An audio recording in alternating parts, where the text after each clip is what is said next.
Here we are at Tree Planet Studio, and in the back are some ruts. This forest that you see here was forested probably 40 years or thereabouts. Been about 40 years.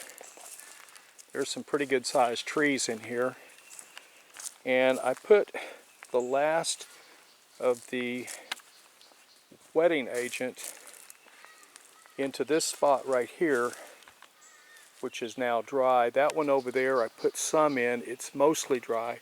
Normally this holds water for several weeks, and I put a couple of drops in here in this area, and it has gone down some, but not very much. I was really pretty much out of the wetting agent when I got this far. And what we'll do is we'll wait 24 hours, we'll come back, we'll add some, and then we'll check and see what we have again.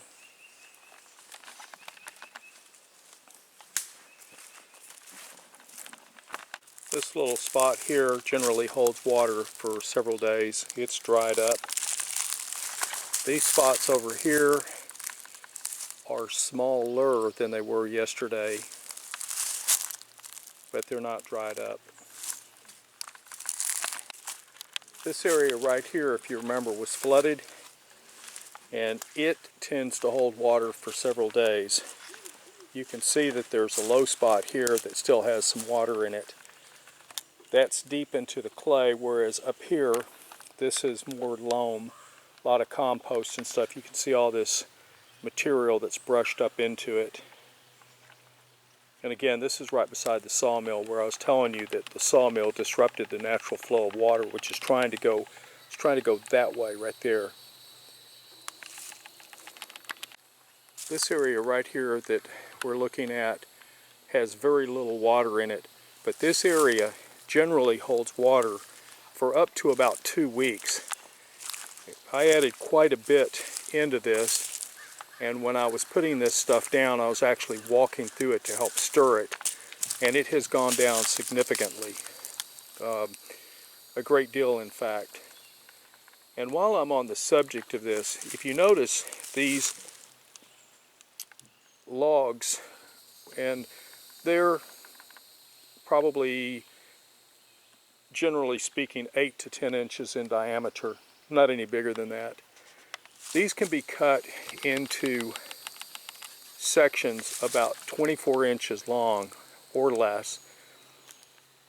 Once they are pithy, sort of a styrofoam interior, these things can be set on fire, and what they will do is that they will just sit there and slow burn, smolder if you will, until such time as they burn out.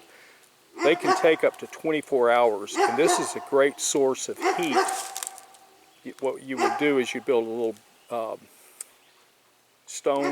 firestone compartment with some pipes inside, and let water flow through in convection, and then it could heat a larger area. And because these things burn with such intensity, you're actually getting a lot of calories of heat transferred into the water and circulated. You could easily raise the water to boiling, 212, with very little effort, with proper piping and some type of a reservoir. Shadow has just showed up. But as you can see, the water is significantly down. Also, the mosquitoes are not as bad today, and I don't know if the wetting agent made it difficult for them to float in the water or not. Changing subjects for 1 second.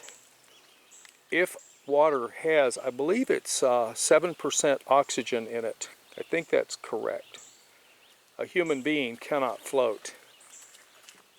Aerobic digestion in a sewer plant, they try to push the oxygen way, way up so that the material, the feces and such, are completely consumed in the aerobic action.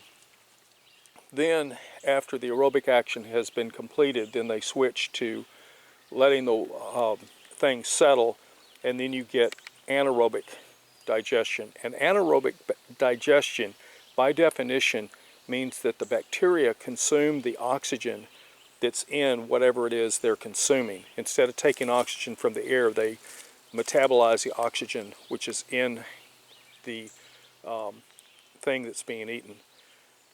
When you're dealing with infections, gangrene is a gram-negative, if I remember, infection, and it's also anaerobic. Very serious stuff. There's a lot of rabbit holes to chase. Producing heat from pithy pine, which can burn up to 24 hours, and a story about septic digestion, aerobic and anaerobic. Dysfunctional Vet out.